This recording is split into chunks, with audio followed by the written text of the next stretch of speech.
Tahu conge? Tahu nggak conge? Di sini apa bahasanya? Hah? Iya sama conge. Di tahun 90-an lo penyakit legendaris itu. Penyakit yang merusak suasana. Pokoknya kalau kita lagi kumpul nih, yang conge datang, bubar, yakin belum? Dia mau orangnya belum datang nih, orangnya belum datang, baunya udah kecium, hebatnya conge.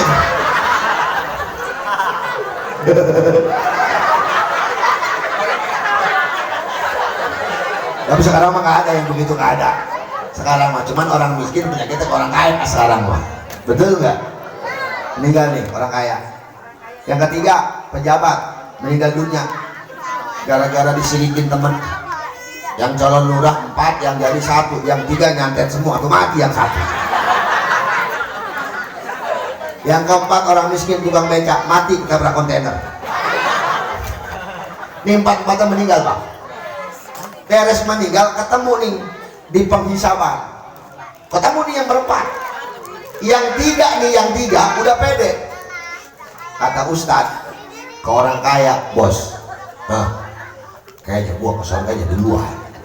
Kata Ustadz, emang kenapa? Tapi waktu gua mati yang ngajiin banyak, murid-murid gua, alumni gua yang tahlilin banyak, kayaknya gua ke surga duluan. Kata Ustadz. Kata orang kaya, lu nggak gablak pikiran, atuh gua dulu yang ke surga. Kata Ustadz, nih pan lu dulu, apa urusan lu sama gua? Tat, itu majlis talim lu, kan gua yang nyumbang, yang ngebangun gua. Kalau gua nggak bangun, lu mau ngajarin kebon, gua dulu tak ke surga. Pejabat ngomong, bego semua. Gua dulu.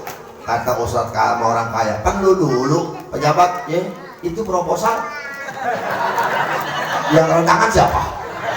Enggak ada tanda tangan gua, enggak sah proposal, lu juga gak bakal nyumbang. Gua dulu ke surga. Ribut bertiga, tinggal orang miskin, dia diem di pojok. Ini namanya orang miskin tahu diri. Ini lagi ribut bertiga, datang malaikat. Kata malaikat, udah jangan ribut, ini gua bawa amal lu nih. Panggil Ustadz. Siap. Udah pede Ustadz. Nih amal ente. Setelah melihat catatan amal Ustadz, ternyata tempat Ustadz di neraka. Orang kaya ngomong sedikit tapi nyakitin. Syukur. Belagu sih. Ustadz protes. Kata Ustadz, malaikat, salah nama kali. Coba lihat namanya, nama gua itu. Iya. Coba alamat mana? Kan banyak yang sama. Coba alamat. Bojong Gede. Iya, kampung gua aja ya masih gua keder. Lu neraka. Nanya nih sama Ustaz. Malaikat nih gua mau nanya nih. Pan gua waktu hidup di alam dunia ngajar ngaji ikhlas. Padok ikhlas. Waktu gua mati yang ngajiin banyak, santri gua yang tahlilin banyak. Pan kata Rasul juga salah satu pahala yang mengalir ilmu yang bermanfaat. Mana pahala ilmu manfaat gua malaikat? Nih, begini nih. Dengerin nih kata malaikat. Sebenarnya mah kesalahan ente sedikitan. Di mana kesalahannya? Ente waktu di dunia, kata malaikat, itu di hati ente meyakini bahwa ente kalau mati langsung ke surga, gak bakal ke neraka lagi. Ente songong sih tak belagu. Makanya sama Allah ente sudah nyobain neraka. Silakan duluan. Nyemplung Ustadz ke neraka. Waduh. Panggil orang kaya. Bos, siap. Sodakonya lagi. Nih amal ente bos, ya udah sebutin aja kemana langsung ke saya kata dia. Udah pede aja mah. Bos, setelah melihat catatan amal lo, ternyata tempat ente di neraka. Itu Ustadz dari bawah teriak, mampus lu. Bohongan gua disyukurin sama dia. Kata orang kaya, bener deh kayaknya malaikat keder kayak gini. Malaikat, pan gua waktu di dunia pahala gua banyak. Masjid gua bangun, musola gua bangun, pesantren gua bangun, majlis talim gua bangun. Mana pahala sedekah jariah? Oh, nih bos, kata malaikat, dengerin ya. Ente nyumbang masjid niatnya bukan karena Allah. Ente nyumbang musola niatnya bukan karena Allah. Nyumbang pesantren, nyumbang majelis taklim niatnya bukan karena Allah, tapi karena pengen dipuji sama orang. Jadi kalau ente lewat, semua orang hormat sambil ngangkat tangan. Bos, hei, biar kata sodakonya miliaran, kalau nggak ada Allahnya, kentut neraka. Neraka. Ketemu ngomong Ustaz. Atau orang kaya, Tat sehat, panas, kolor. Neraka nanyain sehat. Udah ngopi Tat, ada timah mau. Padahal neraka ada kapal api kali. Apinya mau banyak, kapalnya doang ini yang nggak ada. Masya Allah, kedua, itu ngobrol di neraka. Beres yang dua, panggil pejabat. Waduh, pejabat mukanya udah pada biru, udah pada pucat, dia mah putih, pucat udah. Panggil, hei pejabat sini. Siap. Ente kayaknya pucat amat, takut. Takut kemana? Atau kayak yang dua. Udah jangan ngomong malaikat, di mana tempat saya? Neraka. Ya, begitu juga udah saya jelasin. Udah saya sangka emang bakal ke situ saya. Kata mereka, tahu diri lu, dia udah semua tahu dah. Cuman saya mau nanya nih malaikat, pan saya waktu jadi pejabat adil, jalanan jelek saya cor, beras raskin saya bagiin, bantuan covid saya bagiin, rumah sakit saya gratisin, sekolah saya gratisin buat warga saya. Kayaknya saya adil jadi pejabat. Korupsi juga saya emang nggak pernah, kata dia, nggak pernah dikit. Mana pahala keadilan saya, kata pejabat. Kata malaikat, dengerin bos. Pejabat, dengar ini. Kenapa lu ke neraka? Benar lu adil. Lu ngecor jalan niatnya bukan karena Allah. Lu gratisin rumah sakit, gratisin sekolah niatnya bukan karena Allah. Lu salurin bantuan raskin niatnya bukan karena Allah, tapi karena tahun depan lu mau calon lagi. Ayo ngomong apa mau buat? Kata pejabat, iya sih kesitunya mah. Ini sambil ngambil hati masyarakat ya, kentut neraka. Neraka bertiga tuh ketemu, kan tiga.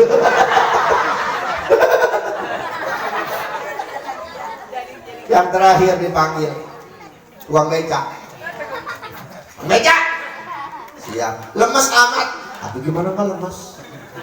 No, yang tiga orang hebat semua. Apalagi gua. Sini, nama siapa? Somad. Dari mana? Bojonggede. Kerjaan? Ngebecak. Mat, kata malaikat, setelah melihat catatan amalmu wahai Somad, ternyata tempat kamu di sorga. Ini Somad nggak surak, diem. Kata Somad, malaikat, salah nama kali. Cek, kata malaikat, udah miskin bego. Orang-orang pengen ke surga, dia ke surga ini salah nama. Lu kan surga. Apa kata Somad malaikat? Kayaknya saya nggak pantas ke surga. Kenapa nggak pantas? Orang-orang Johor jam 12 sampai jam 1 baru sholat, jangan beca dulu. Mana sama tiap hari ngebohong. Kalau ditanya sama tetap, ngebohong gimana mak? Ditanya di kalau mau ngebecak, mau kemana bang Somad? Mau narik becak, mana ada beca ditarik? Ayo gue tanya, beca di gue sama ditarik. Pengen tahu narik dari depan, kalau mau nunjuk bukan beca. Apa kata malaikat? Mat, biar kata lu miskin di dunia tapi lu gak pernah buruk sangka sama Allah. Biar kata lu miskin, ibadah lu istiqomah, duha lu tiap hari walaupun lu gak kaya-kaya. Gak kayak tetangga lu, duha baru seminggu gak kaya-kaya langsung ngomel sama Allah. Lu gak ngomel-ngomel, mat, istiqomah ibadahnya. Sekarang noh udah disiapin istana sama Allah di sorga.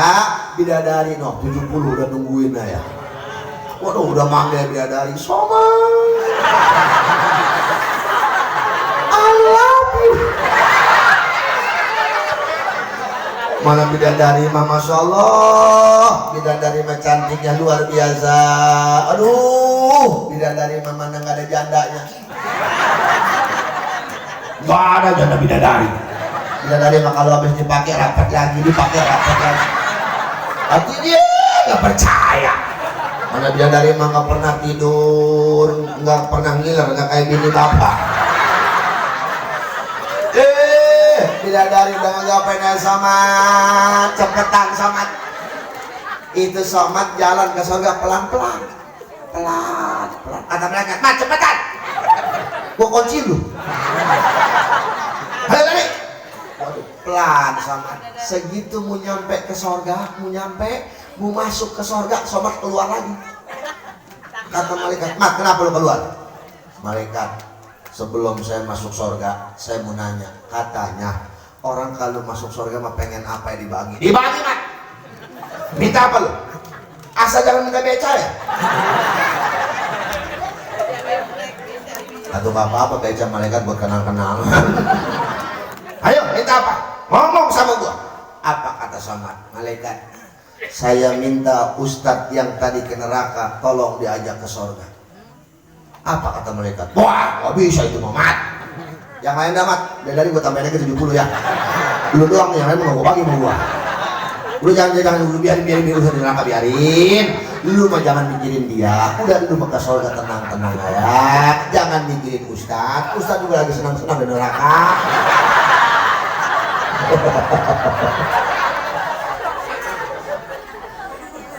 Ngambok Somat. Ngambok. Bok. Somat. Udah maaf gak apa-apa. Embong. Pokoknya gua mah kalau ustadz gak diajak ke surga, gua gak mau ke surga. Lebih baik gua ikut ustadz ke neraka. Ngambok. Kata malaikat, orang miskin tadi ambok siap. Mat, jangan ngambek dulu. Gua lapor dulu sama Allah ya. Lapor. Kata malaikat, ya Allah, ada apa? Somat ngambek. Kata Allah, emang begitu orang miskin. Dia mah kebagian sembako ya, gede ambek. Kadang-kadang rumah tadi sampah. Gue takut surga acak-acak doang. Udah ikutin aja kemauan dia. Cuman tanya sama Somat, apa alasan yang ngajak ustaz? Buatan malaikat. Mat, sini. Ngambek aja sih. Gua ajak nih ustaz, cuma gua nanya alasannya. Apa lu ngajak ustaz alasannya? Ayo. Apa kata Somat? Nanya alasan. Dengerin malaikat. Ustaz yang tadi ke neraka itu guru gua. Yang ngajarin gua biar ikhlas jadi orang miskin ustaz. Yang ngajarin biar gua istiqomah dalam ibadah walaupun dalam kemiskinan ustaz. Yang ngajarin tata cara sholat, tata cara wudhu yang rapi ustaz. Masa iya guru gua ke neraka, gua muridnya ke surga, nyelonong gua jadi murid. Iya juga ya. Aduh iya, panggil. Tad, suruh ke surga, kata malaikat. Kata ustaz, ntar aja dulu. Baru juga 2 menit di neraka. Ustaz tolol lagi. Suruh ke surga, nggak mau. Kata ustaz, siapa yang ngajak saya ke surga? Murid ente, pasti yang paling pinter. Kata malaikat, mana? Tampangnya ngeblow. Pas dilihat sama ustaz, kata ustaz, ih bapak emang jamaah saya? Iya pak ustaz. Aku sama jarang ngeliat, sama ngaji datang terakhir. Yang lain datang jam 9, sama datang jam 10. Yang lain pulang jam 12 sama jam 1 baru pulang. Rajin amat ketiduran ustaz. Jadi popojok sama ngaji sambil nyender itu juga. Ya Allah. Udah mat, ayo ke surga. Kata malaikat, belum. Ajak siapa lagi lu? Bos. Emang keluarga lu? Bukan. Apa alasan lu ngajak bos? Malaikat dengerin. Becak yang gua pakai usaha dikasih sama dia. Jadi gua kalau nggak dikasih becak sama dia jadi maling bisa. Berhubung ada becak, ada wasilah buat gua usaha, makanya gua usaha. Untung gua dikasih becak, gua nggak dikasih, aduh, jadi rampok. Panggil, bos, panggil lo, suruh ke surga. Itu bos udah pede lagi, pasti pada KM masjid. Dia ngajak gua, bukan, tukang becak. Ternyata itu orang kaya pernah ngasih becak, tapi dia lupa. Ternyata pahala yang dilupain itulah yang mengantarkan dia ke surganya Allah. Makanya jangan diinget-inget pahala mah. Kadang-kadang sama pahala inget ngomong lain. Lo masjid kalau nggak gue sumbang, bakal jadi. Emang berapa juta nyumbangan cepat? Oh, nyumbang cepat bangga. Udah, Mat, belum satu lagi pejabat. Wah, kata mereka ini berat Mat, berat. Pejabat dosanya kebanyakan. Kalau wali kota bisa kota, kalau bupati bisa bupati, kalau lurah bisa kelurahan. Kebanyakan cuma dosanya Mat, berat, udah berat. Apa coba alasan lu ngajak dia? Ayo ngomong sama gua. Di malaikat nih dengerin. Waktu dia belum jadi pejabat di daerah gua, jalanan di kampung gua jelek. Gua kabeh capek nungsep. Tapi segitu dia jadi pejabat, dicor jalanan mulus, gua nggak baca juga lancar.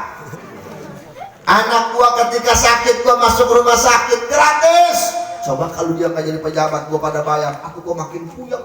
Bisa jadi maling gua ngambil duit orang, anak gua sakit. Sekolah gua nggak mikirin anaknya gratis, semua serba gratis. Untung dia jadi pejabat gua, jadi walaupun miskin gua nggak kerasa miskin. Oh gitu, dia panggil sama malaikat pejabat suruh ke surga. Itu pejabat pede lagi, pasti yang ngajak tim sukses saya. Kata malaikat, tim sukses lu ke neraka duluan, sebelum lu dia dulu. Ya Allah ya Karim, yang pada akhirnya yang 3 di belakang muid becak, Somad di depan naik becak. Gara-gara Somad tuh semua bisa diajak ke surga sama Somad. Alhamdulillah. Intinya tadi, jangan pernah pede dengan pahala yang gede, jangan pernah putus asa dengan dosa yang luar biasa. Semua di hadapan Allah. Pahala yang banyak kalau di hati dia sifat dia bakal hilang. Dosa yang banyak kalau kita mau tobat, Allah akan ampuni semua dosa kita. Allah akan tempatkan kita di surganya Allah. Amin ya robbal. Amin ya robbal. Terus nggak capek? Ya iyalah, modal kuping doang. Situ sih enak. Gua ngerti penderitaan kiai. Ya Allah, ceramah sama aja, mau lama mau sebentar juga amplop udah boleh ngelem sih.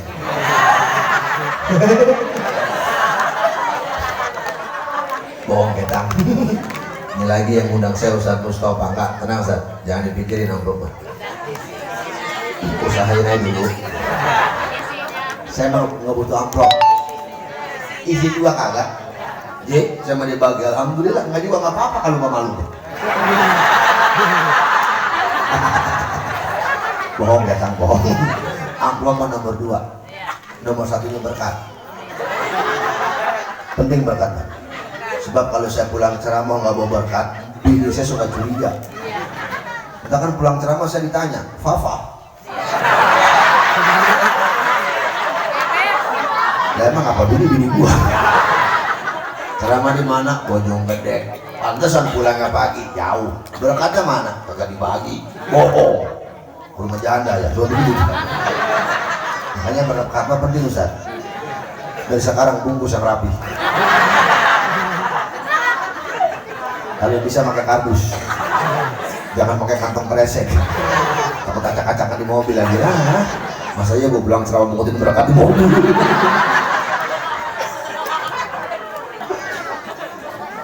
Masalahnya saya trauma sama kantong kresek. Sampai sekarang saya masih ingat ya. Saya belum punya mobil kok, masih naik motor kalau ceramah. Moy apa Mio. Salah sedikit wajar, keles sudah. Acara nikahan dikasih berkat sama tuan rumah pakai kantong kresek. Pas saya sangkut di motor kan ada sangkutan yang Mio. Itu nama kampungnya Kampung Rampok, Desa Pondok Elor. Serem tuh kampung. Saya naik motor dewekan, kencang takut gua.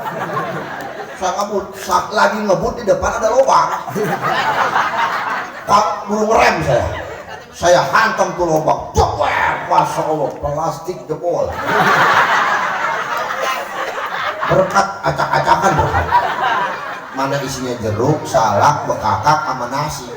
Itu jeruk ngegelonjong ke jalanan. Jam 12 malam saya mengutin jeruk. mana plastik sobek. Untung saya bawa sorban. Ini bukan buat meja, antisipasi, takut berkat jempol lagi. Saya bungkus, saya berkat makan apa, makai sorban atau jadi satu nasi pasir melulu nasi. Begitu pulang ke rumah dimakan sama bocah, itu bocah makan berkat, nggak cuci muka lagi. Begitu makan beletak waduh. Kata saya ngapa dok, nasi belum matang kali dia. Bukan belum matang, lu melek. Begitu melek pipan pasir melulu. Ini orang berkat gua jempol. Yang rapi Ustaz.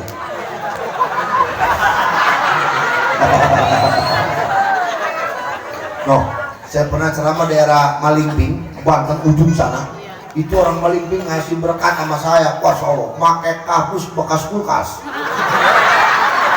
Bener lah. Wah, di belakang bangku apa dilempit sih? Kardus doang atuh muatnya. Masya Allah, ini dalam hati ini isinya pala kebok nih kalian. Apa pala sapi nih isinya. Itu dari jalan udah penasaran, pengen kebelah nih kardus ini. Sampai ke rumah jam 4 subuh. Saya bilang sama bini, nih gunting. Kata bini, pulang ceramah bukan assalamualaikum, gunting. Gue penasaran nih. Udah pakai lakban, tali plastik, saya gunting, saya beset, terbuka isinya, Masya Allah, kelapa tua. Sama pisang batu. Kata gue suwe. Subuh-subuh gue dikerjain kelapa. Aduh, mana berat. Saya tidur aja udah habis subuh. Jam 1 panitia telepon siang. Yai mohon maaf. Kenapa Ustaz? Salah ngasih berkat. Ya ini berkat siapa? Dagangan orang.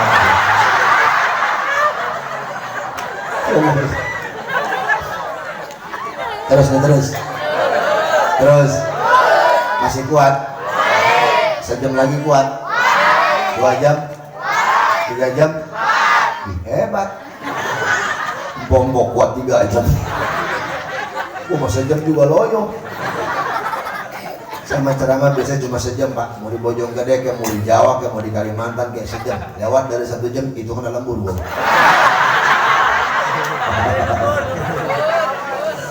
Ya Allah ya Karim, masalah. Bapak Ibu hadirin jamaah sekalian yang saya muliakan, ini mumpung kita lagi di dunia, perbanyak amal ibadah kita, perbanyak bekal kita, aja kita nggak bakal selamanya di dunia. Semua bakal meninggalkan dunia, semua bakal meninggal dunia karena memang sudah ketentuan dari Allah. Kullu nafsin dha'iqatul maut, setiap yang bernapas pasti bakal mati. Yang kaya mati, yang miskin mati, apa jabat mati, RT mati, RW mati.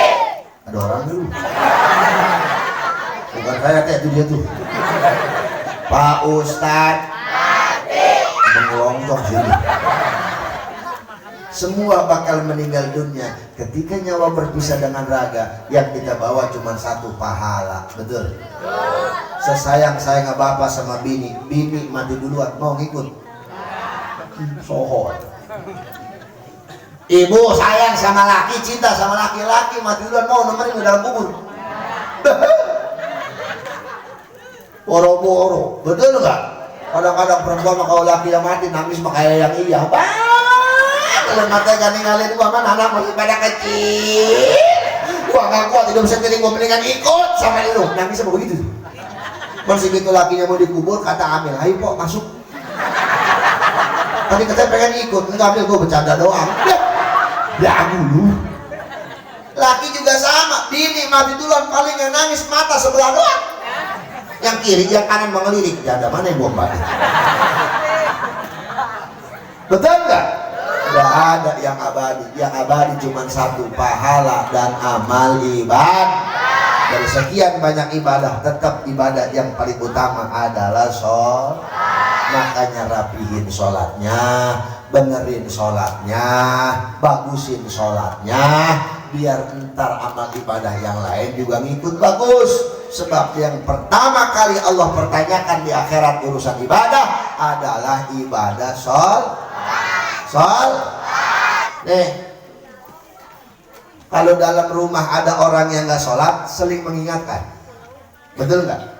Ini mohon maaf. Kalau dalam satu rumah ada orang yang nggak sholat satu, maka yang nggak sholat ini yang mencegah keberkahan yang Allah berikan kepada isi rumah tersebut.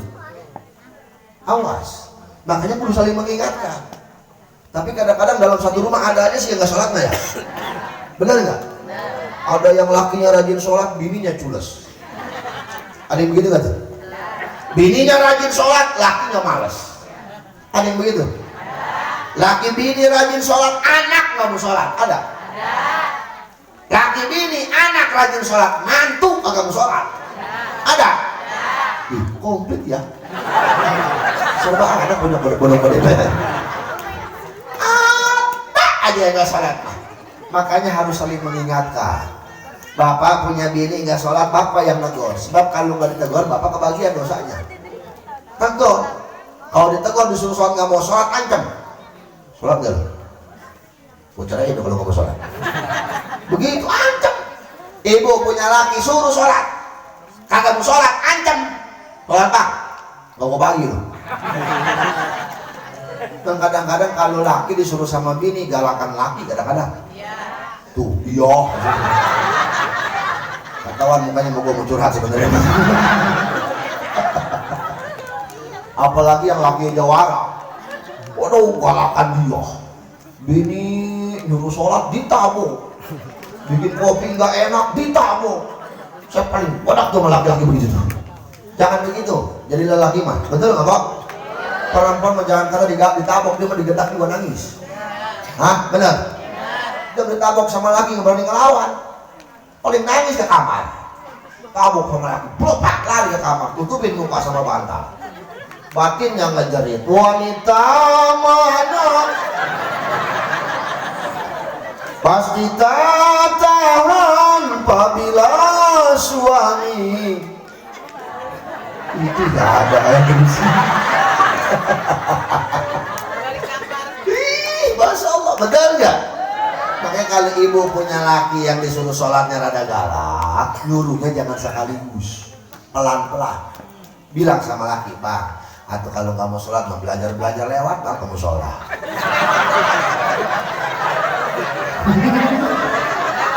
Ya lewat, apa salah, apa susahnya? Kata lakinya, bisa gua lewat, bang, udah lewat aja bang. Mudah-mudahan abang dapat hidayah. Tapi ibu sambil ngedoain di rumah, ya Allah, mudah-mudahan nanti saya dapat hidayah ya Allah. Lewat, asal ajan johor dia lewat, asal asap dia lewat. Ditanya mau Ustaz Mustafa, bang, pan lewat dong? Nyampe ngomong tan. Tapi belajar lewat nih lah. Oh ya udah tuh belajar lewat bang. Ntar dapat 2 minggu tanya sama ibu, bang gimana lewatnya, lancar? Gua sampai hafal Allah musola. Udah sekarang abang jangan lewat dulu, belajarnya naik. Ngapain lagi gua? Kokoset. Maksudnya, iya asal aja abang masuk ke musola kokoset doang. Lakinya goblok lagi diikuti sama lakinya. Asal ajan subuh dia masuk duluan, kokoset keluar lagi. Asal isya kokoset keluar lagi. Ditanya lagi mau Ustaz Jipan kokoset aja, jangan ngomong tat ya gua ke kokoset. Udah ada peningkatan ini mah tat gua kokoset aja dulu. Dapat 2 minggu tanya lagi, bang gimana kokosetnya? Tipis kaki gua.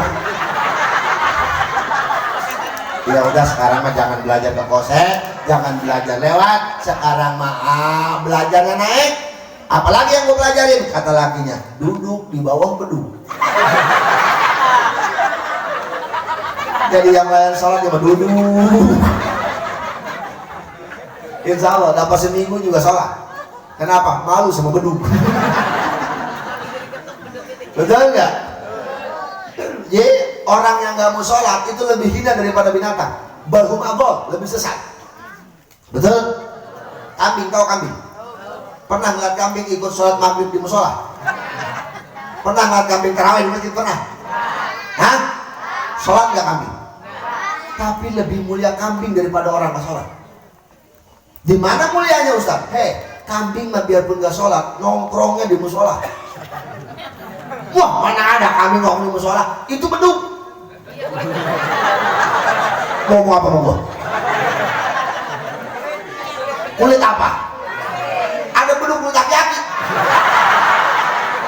Ya, sember lu. Betul nggak? Kalau kulit kambing mah enak.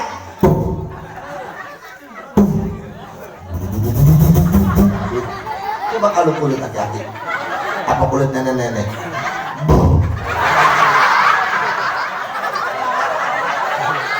Ya. Heh, kambing mah biarpun nggak sholat manfaat. Coba apa yang dibuang dari kambing? Ayo, tainya bisa jadi pupuk, kulitnya jadi bedu, dagingnya disate, tulangnya disop, buntutnya gantungan kunci. Sekarang kalau ada orang tua makan doyan minum doyan sholat nggak mau, mati kali mau ngambil kulitnya. Betul betul betul. Ayo mumpung masuk pada hidung, sholat yang rajin nih, ajarin anak-anak kita biar rajin sholat ya, tong ya. Pada sholat nggak lo? Oke, Samin. Pada sholat kagak? Benar. Kalau sholat saya tanya, awas kagak bisa, gua ketok pakai tongkat lo. Di jangan mundur. Subuh berapa rakaat? Oh iya, sholat berarti lo. Johor, asar, maghrib, isya, taraweh.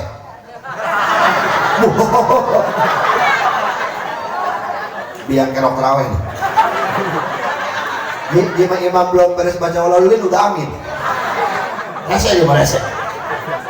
Lah, betul nggak? Gua tanya bener. Berapa rakaat taraweh? Yang bener gua dikasih hadiah sama RT. Berapa rakaat? 23, salah. Itu mah sama witir. Taraweh, gua nanya taraweh. Berapa rakaat? Nah, sambil jawab 20. Mana tadi? Ah, salah. Ayo berapa? Yang benar 2 rakaat. Lah kan 22 sholatnya. Pengen tahu 20 sekaligus kalau nggak olap lu.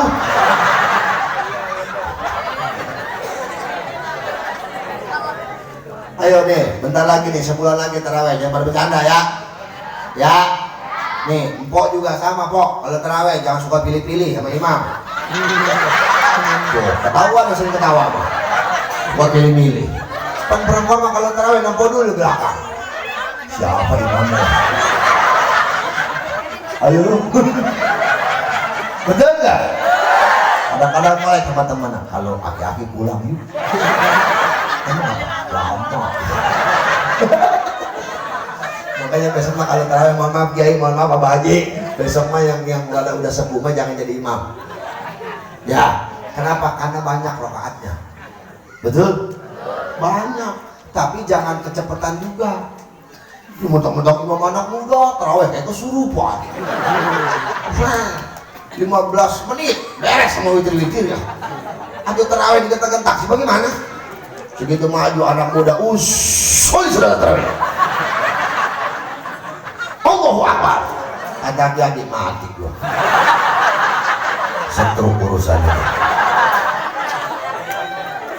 Fatihah sekali napas. Bismillahirrahmanirrahim. Alhamdulillahirabbil alamin arrahmanir rahim maliki yaumiddin iyyaka na'budu wa iyyaka nasta'in ihdinas siratal mustaqim siratal ladzina an'amta 'alaihim ghairil maghdubi 'alaihim waladdallin. Tarawih di sini. Bismillahirrahmanirrahim. Qul huwallahu samad lam yalid wa lam yulad wa lam yakul lahu kufuwan ahad. Allahu akbar. Sami'allahu liman hamidah. Allahu akbar. Allahu akbar. Allahu akbar. Assalamualaikum warahmatullahi. Assalamualaikum warahmatullahi. Kata anak muda, mantap. Ini baru imam. Kata aki-aki mati gua. Tarawih dapat 15 menit bangun sujud pegangin pinggang. Tarawih dapat 8 rakaat pulang nenteng sendal. Tanya sama RT, kemana kau ngaji? Pulang telah. Kan belum beres turun berogol darah.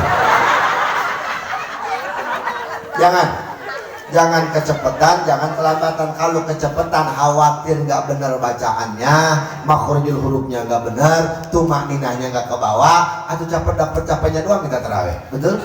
Wa kullu man bighairi ilmin ya'malu amaluhu mardudatun la tuqbalu. Rajin tarawihnya, rajin sujudnya, tapi nggak pakai ilmunya, mardudatun la tuqbalu, ditolak nggak diterima.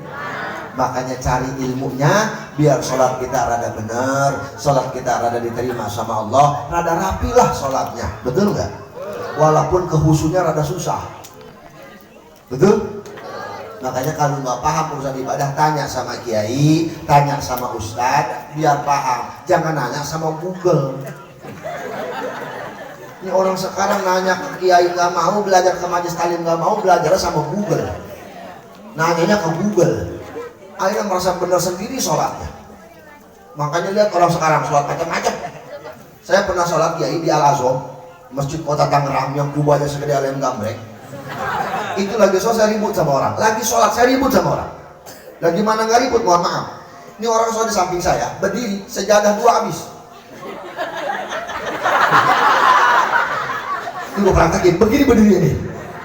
Dalam hati ini gue sekat gak jengkang orang. Mending kalau ngengkang doang, yang enak lagi kelingking saya diinjak. Kelingking. Saya tarik pelan-pelan, diinjak lagi teman-teman. Saya tarik, saya sampai nyepepet begini. Dapat 2 rakaat, saya kesel, gua bila saya kakinya. Kata saya mampus. Akhirnya saya batal, dia batal. Yang mantap enak dianya pakai ngomel, Pak, ke bapak injak kaki saya. Gue bilang lu duluan yang injak. Kalau lu nggak injak kelingking gue nggak injak kaki lu. Oh, saya harus injak kelingking bapak, sebab kalau nggak saya injak nanti diisi setan. Lu setannya. Mana lagi cantangan kan ngentak. Woi Jabrik, dengerin gua ngomong. Maksudnya diisi setan kalau kosong ukuran seorang. Benar harus rapat, tapi nggak harus injak kelingking. Betul nggak? Lu nggak ngaji sih. Kan kalau ngaji mah nggak begitu sholat. Kan di fikih juga diajari tata cara sholat yang rapi. Laki-laki sama perempuan sholat berdirinya rada beda. Laki-laki mah berdiri kakinya dibuka, cuman jangan lebar-lebar, kira-kira jempol ke jempol sejengkal. Perempuan mah dirapetin kakinya, jangan dibuka, takut masuk angin. Laki-laki harus dibuka, sebab kalau dirapetin nggak bisa sujud kita. Kegencet kita bang. Piki begitu ngajarin. Bener nggak? Kayak takbiratul ihram aja nih, ngangkat tangan, macam-macam. Ada yang ngangkat tangan kayak ngedorong mobil mogok.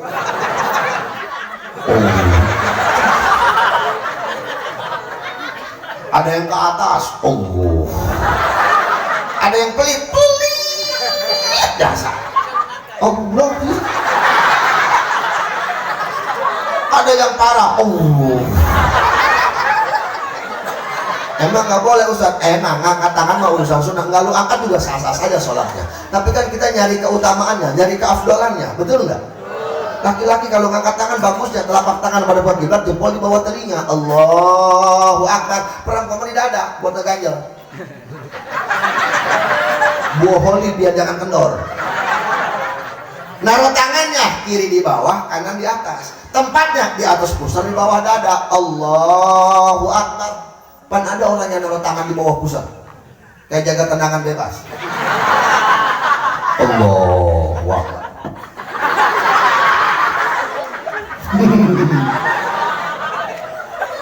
Betul nggak? Makanya cari ilmunya dan ibadah kita diterima sama Allah. Betul? Ini besok mau puasa harus dengan ibadah dan dengan ilmunya. Tanya sama ustaz, ada pembatalan puasa, ada pembatalan pahala puasa. Sebab kenapa banyak orang yang puasa tahu pembatalan puasa tapi gak tahu pembatalan pahala. Ongkoh puasa tapi mulut masih ngomongin orang. Nggak batal puasanya, yang batal pahalanya. Gibah, betul nggak? Betul? Ya iya, kan kita mau puasanya udahan, kita mau puasanya puasa orang awam. Kita kan puasa orang awam, Pak, termasuk saya. Kita mau puasanya puasa dendam. Ya, gimana nggak dendam? Coba liatin mama besok nih, Ramadan pertama. Jam 7 pagi nyariin timun suri. Jam 7 pagi, jam 7. Kan maghrib masih jauh tangan maghrib. Jam 7 pagi nyariin bonteng suri. Itu bonteng suri asal udah dibeli jam 7 ditaruh di dapur, asal ke dapur dipencet dicium. belanja ke warung, balik lagi ke dapur ngeliat gondeng sudah dipecat, dicium sampai lodok. Jam 8 beli kolang kaling, jam 9 beli tape buat kolak, jam 4 udah ke warung, apa aja dibeli, gorengan, risol, bala-bala, bihun, goreng bakya. Setengah 6 di meja penuh makanan semeja, apa yang ada? Orang awam tuh, betul nggak? Heh, orang berilmu menungguin maghrib baca Quran, ngedoa, sebab itulah waktu ijabah doa. Kita mau orang awam nungguin maghrib megangin remote, TV diganti lagi, mana yang aja duluan? Ayo aku mau dulu. Kadang-kadang anak sama mama ribut berebutin remote. Kata anaknya, mak, MNC aja duluan. Diganti MNC lagi iklan, emaknya ngomel, lama dia mah. Ya cepet nggak STP.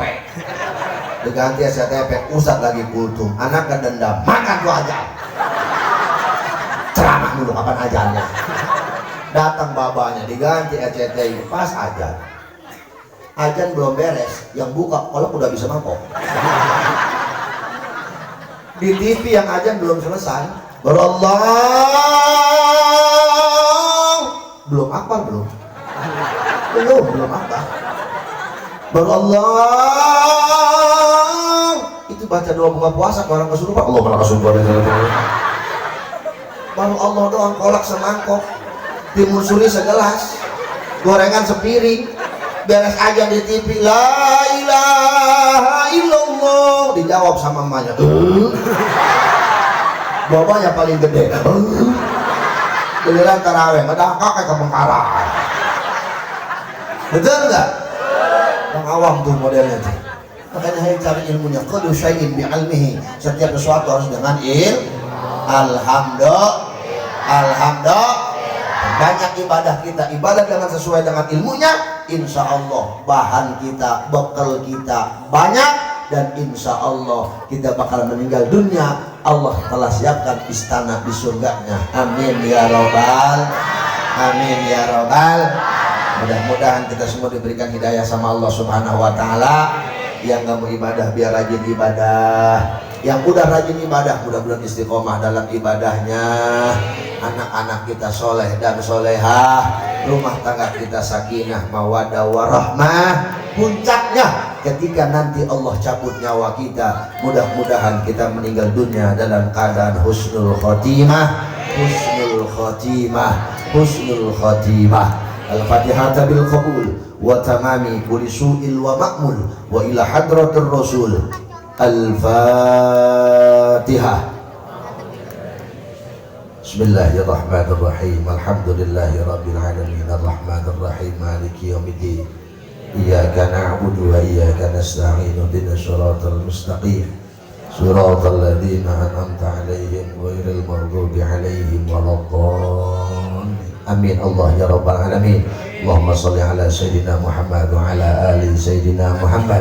Allahumma ighfir lana dzunubana wa dzunuba abaina wa dzunuba ummahatina wa dzunuba asatidina wa asatidatina wa dzunuba ashabina wa ashabatina wa dzunuba lil kubur min la ilaha illallah Muhammadur Rasulullah minal muslimina wal muslimat wal mu'minina wal mu'minat al ahya'i minhum wal amwat, khususan min ahli hadhihi al jamaah wa khususan min ahli hadhihi al qaryah wa khususan min ahli hadhihi al madinah. Allahumma ighfir lahum warhamhum wa'afihim wa'fu anhum waj'alil jannata mathwahum. Allahumma ya muhawwilal ahwal hawwil halana ila sanil hali bihaqqi hadhihi al wasilah, hawwil halana ila sanil hali bihaqqi hadhihi al wasilah. Allahumma ij'al auladana auladan salihah wa qalban taqiya wa ilman nafi'a wa umran tawilan fi ta'atillah wa ta'atan walidain wa ta'atan walidain wa ta'atan walidain birahmatika ya arhamar rahimin walhamdulillahi rabbil alamin. Bapak Ibu hadirin jamaah sekalian yang saya muliakan, kiranya ini yang dapat saya sampaikan, kurang lebihnya saya mohon maaf apabila ada perkataan saya yang salah, ucapan saya yang kurang pantas, akhlak saya yang kurang sopan, ada omongan saya yang menyinggung hati Bapak Ibu sekalian. Tidak ada maksud tujuan untuk menyinggung dan menyindir, tapi kalaupun ada, saya mohon maaf yang sebesar-besarnya. Benar dari Allah, salah dari pribadi dan hawa nafsu saya. Al-Hakir khairul ihsan al-fadilah, undur diri, khutmah sofa wada' makadar, billahi taufiq wal hidayah. Thumma assalamualaikum warahmatullahi wabarakatuh.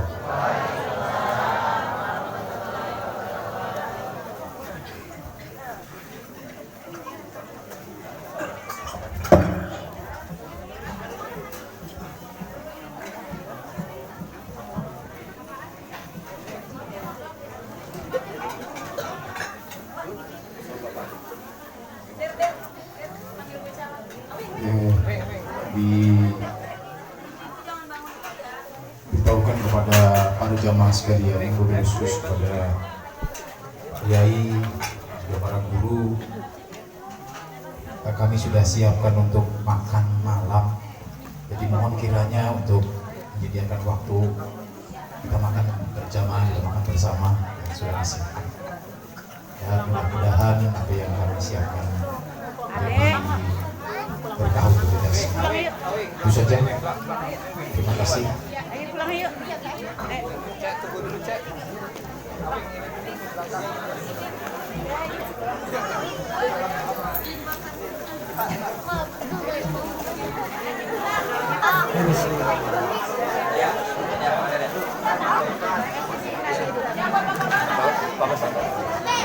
Saya. Kopi ya.